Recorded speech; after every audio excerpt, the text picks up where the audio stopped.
Hello everybody and welcome back to the channel. A little word of caution here because we are walking into the lion's den here with this Intel Pentium 4 machine. Now I know a lot of people in the retro community don't think all that much about the Pentium 4 platform, and a lot of people even go so far as to say that this isn't retro at all. But when I got this one for free, I was kind of intrigued by it and I wanted to see what this Intel Pentium 4 was all about. Because I didn't have a lot of experience with it, I haven't featured a Pentium 4 on the channel yet, so I was kind of intrigued about the whole thing. And I have to say, it kind of took me by surprise because from the moment I turned it on, I was welcomed by this beautiful Intel desktop board's Pentium 4 splash screen, and it actually got me hooked. Now, unfortunately, this computer came without a hard drive, so I couldn't start using it immediately. But that's okay because I typically look at the hardware first, but disaster struck as I tried to remove the cooler from the motherboard and I accidentally also ripped the CPU out of its socket.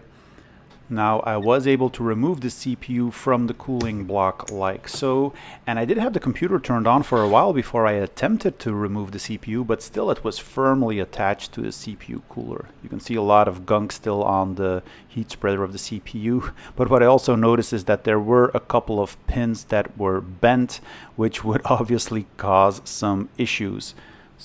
Before we tackle that, I did take a look at the heat spreader and remove some of the gunk, and we can see that it's an Intel Pentium 4 running at 2.4 gigahertz, 533 front side bus speed, 512 kilobytes of level 2 cache. And in an attempt to straighten the pins, I did lose one pin because it was beyond rescuing. The other pin that was bent I was able to straighten, but yeah, so we've definitely lost one pin on this CPU. So most likely this CPU is dead and I will need to look for a replacement. Well, it turns out not actually, because if you look at the socket where this CPU goes into, you see that there are a lot of pins here which are designated for ground and power. And the pin that actually broke off in my case, which was pin AF17, is actually just one of the many power pins on this PC. So the absence of the pin will not prevent the PC from booting, as illustrated here by, again, the beautiful Intel desktop board's splash screen that I absolutely love. So with Pentium 4, which is kind of up and running, still don't have a hard drive, I set my path forward and thought about installing Windows XP on this machine. I did notice that the Antec Smart Blue power supply did make a real funny noise as soon as I turned off the PC. It made this kind of a high pitch noise, which couldn't mean any good. The caps on the motherboard, on the other hand, looked extremely good. I know that this type of CPU is very power hungry, so I might be swapping this power supply pretty soon. But I did find myself a Western Digital 80 gigabyte hard drive from 2008, which is an IDE hard drive. So this is an older system, a Pentium 4, so there's no SATA yet. So we're going with an IDE drive. And I quickly installed Windows XP, that installed without any issues. So I think within about half an hour or an hour, I was up and running with Windows XP and I had my first Pentium 4 experience. So with Windows XP installed, including all of the video drivers and the chipset drivers and the networking drivers, I was able to use the system fully. I did some benchmarking on the machine. I was using 3D Mark 99. Everything was running great. I was excited to install some games on this thing because obviously a Pentium 4 class system is a tad faster than the systems that I'm usually used to here on the channel. So yeah, I was pretty psyched. But then disaster struck for a second time because totally out of the blue, all of a sudden, the system wouldn't boot anymore. The only thing it did is that it was continuously loading up the floppy drive like it was asking for a floppy disk. But there was no video output, there were no beeps. The only thing that it was doing was constantly loading up the floppy disk here, asking for a floppy drive. So what was wrong with this system? And I noticed also that when I inserted a floppy disk, I did see, or I did hear, I should say, that the system was picking up the floppy disk. So it was doing something with it. The only downside is, obviously, I don't have any screen output, which makes it very annoying to see what's going on. So yeah, great. At this point, I was stuck with this broken system here, and this was probably going to be the most boring video ever. But I did decide to go through with it and look at the hardware first. And let's start with this beautiful Intel desktop board motherboard. Now there are two model versions here on the silk screen. Of course, I initially assumed that I had this GEBV2 motherboard, but it turns out I had the latter, which is actually the D845PESV.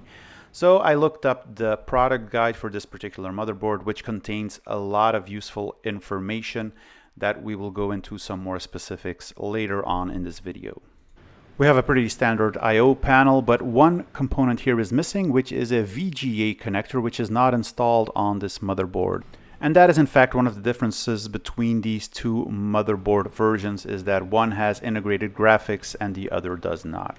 Now, I don't know if it's related to my clumsiness or stupidity or ignorance, but I do find these Intel Pentium 4 coolers to be an absolute disaster in terms of getting them off. I mean, getting them on is one thing, but removing the CPU cooler turns out to be very difficult, because you have to release these kind of 4 plastic clips, 2 on each side, and I usually end up succeeding with 2 or 3 of them, but then the 4th one is always stuck, and I have to do these kind of acrobatic moves to get the CPU cooler off. But I'm pretty sure others out there have more luck, experience, or handiness with that. But here we can see the Intel Pentium 4 CPU. Let's remove it from the socket 478. And as I already showed you, this is an Intel Pentium 4 2.4 gigahertz. And let's take a look at the specifications of this little beast here. So, released in May of 2002, this is a 2.4 gigahertz CPU with a 533 megahertz bus speed, clock multiplier set to 18. Now everybody knows that the front side bus multiplied by the multiplier will give us the actual CPU clock speed, and in this case it's obviously 9.6 gigahertz. Now this is where we have some Intel marketing into play, because the 100 or 133 megahertz bus speed weren't actually good enough for Intel. So the marketing department dubbed them as being either 400 or 533 megahertz, because the actual front side bus of the Pentium 4 was what they call quad pumped. Now, what does quad pumped mean? Well, in layman terms, it basically means that the Pentium 4 platform is able to transfer up to 4 times as much data per clock cycle than what these poor non-quad pumped Intel processor platforms were able to do. So that's why they said that a 100 megahertz frontside bus is actually a 400 megahertz frontside bus, and the 133 megahertz frontside bus is actually a 533 megahertz frontside bus. And it makes sense for Intel to do that, because it obviously has an effect on the actual throughput of the system. When you look at a Pentium 4 platform with a 400 megahertz frontside bus, it has an actual throughput of 3.2 gigabyte per second, and a 533 megahertz frontside bus has an actual throughput of 4.2 gigabyte per second. And these numbers do become important when you start choosing, the correct memory for a system like this, because you need to make sure that the platform can keep up with both the memory and the GPU. Now, looking again at the CPU specs, so this is based on the NetBurst microarchitecture, which is basically the successor of the P6 microarchitecture. So the P6 microarchitecture was basically introduced in 1995 with the Pentium Pro, but lived on with the Celeron, the Pentium 2, Pentium 3, and Xeon architectures. But with the Pentium 4 came NetBurst, and this gave us technology like the quad-pumped frontside bus that we talked about, where we could transfer 4 bits per clock cycle, giving us a frontside bus speed of 100 megahertz, which had an effective speed of 400 megahertz. It also gave us hyper-threading, hyper-pipeline technology, all kinds of cool stuff that came into this Pentium 4 platform. Now, my Pentium 4 CPU is based on the Northwood core released in January of 2002, which basically gave us a level 2 cache increase from 256 kilobytes to 512 kilobytes, and also introduced a new manufacturing technology, giving it the possibility to run at much higher clock speeds than before. So on the CPU, we have 20 kilobytes of level 1 cache. We have 512 kilobytes of level 2 cache. We have MMX SSE instruction sets on the CPU, runs at 1.5 volts core, and has a power dissipation of around 70 watts. Now on the motherboard, we have 6 PCI slots. We have 1 AGP X4 slot, and we have 2 memory slots supporting DDR333 memory as the ones which are installed here. So we have a 512 megabyte stick and a 128 megabyte stick, both DDR333. Now let's take a look at how the overall throughput of the frontside bus of a Pentium 4 platform is actually important. Because keep in mind that all of the data that goes through that frontside bus needs to be able to deliver data from the CPU not only to the memory, but also to the AGP video card. So if we look at the actual speed of the memory and the GPU, we can see that a DDR333 memory has a maximum transfer rate of about 2.7 gigabytes per second. So that is going off of your frontside bus speed. And also if you have an AGP video card, which is, data is also transferred from the CPU to the AGP card via the frontside bus, we can see that an AGP4X card has a maximum transfer rate of about 1 gigabyte per second. So that's a total of 3.6 gigabytes per second. So in order to transfer 3.6 gigabyte per second from the CPU to both the memory and the GPU, you do in fact need a 533 frontside bus speed. Otherwise, this particular Intel board will actually downclock your memory if you have a DDR333 memory on a 400 megahertz frontside bus.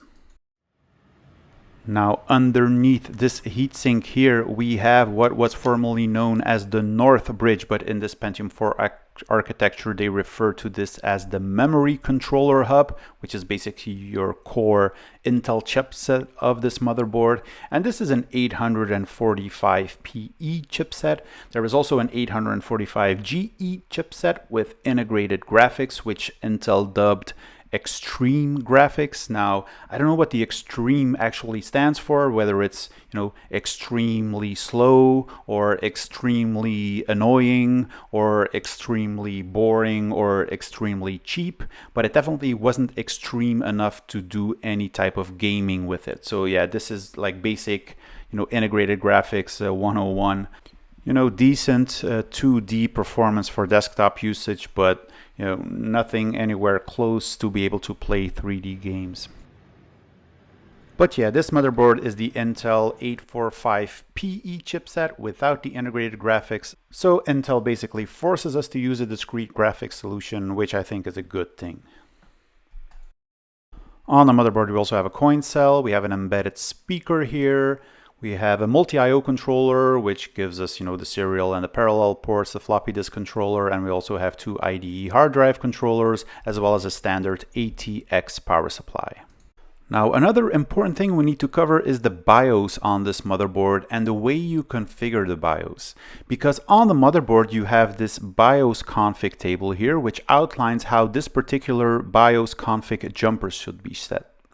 Now, it is documented extensively in the motherboard documentation, so you have a normal mode. Now, first, I'm just going to explain to you how these various jumper settings affect the system, because currently, regardless of the jumper settings, I never get video output, and I always get this behavior that the computer is asking for a disk. And I'm just going to put it into the normal mode like so. And when you start the system, you get the splash screen and you get the option to enter the setup by entering F2. So when you hit the F2 key, the BIOS will launch like any other system. You can view, details on the CPU, the memory which is installed. And as with any other CMOS setup utility, you can change various settings of the computer, which we'll not go into detail right now. Now we can also set the system into configuration mode by switching a jumper here, and that will basically automatically display the BIOS on startup. And this is useful, for example, if you forgot your system password or something, allowing you to enter the BIOS directly and clear passwords. So when you start the system, you immediately jump into the BIOS setup utility, allowing you to clear all passwords. You also have access to the other BIOS settings. So yeah, it's just a different mode of starting the computer. And when you exit the BIOS, you will be prompted with a message that you need to turn off the power and put the jumper back into normal mode so that you can start the computer in a normal way. Now, a third option is the recovery mode. So that means removing the jumper altogether, and then the computer will go into this recovery mode. And this is a mode that you need to enable if you have BIOS issues. And what the system will do then, it will actually wait for a boot floppy, allowing you to restore the BIOS.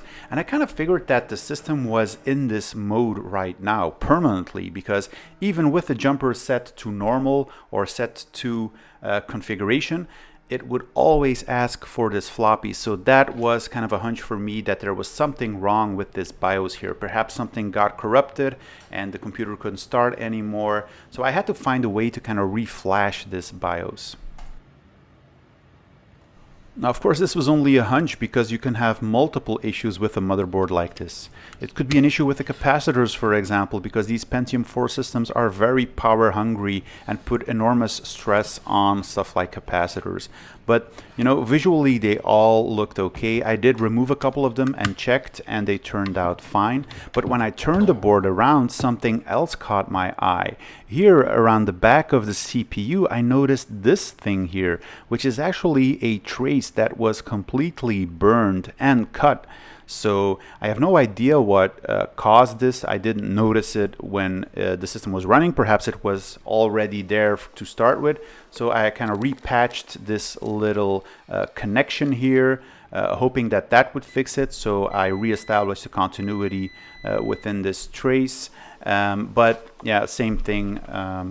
I still didn't get any video output, and the system kept asking for the floppy disk. So yeah, this is where we are right now in this point of the video, a machine which is broken. Now, despite the Intel documentation that outlines how to recover a corrupted BIOS by using this kind of special boot disk containing the BIOS files that the computer should automatically pick up and try to reflash the BIOS, but despite following all of the instructions outlined here in the documentation, I wasn't able to get it up and running. At least not on the first try, and not on the second or third try either. And that's what we're going to be covering in part 2 of this video, how to finally get this computer up and running again by reflashing the BIOS, because it did took a little bit of an effort, and the documentation on the Intel site and the motherboard documentation wasn't 100% correct in my view. So I was kind of misled by this documentation, but in the end I got it up and running, and that's what we're going to be talking about in part 2, as well as installing some software on the machine and seeing what this Intel Pentium 4 is all about. So I hope you stick around for that. In the meantime, if you like this video, please consider giving it a thumbs up. Consider subscribing to the channel if you haven't already done so. leave a comment below. I try to respond to as many comments as possible, and I hope to see you guys in the next video. Bye bye.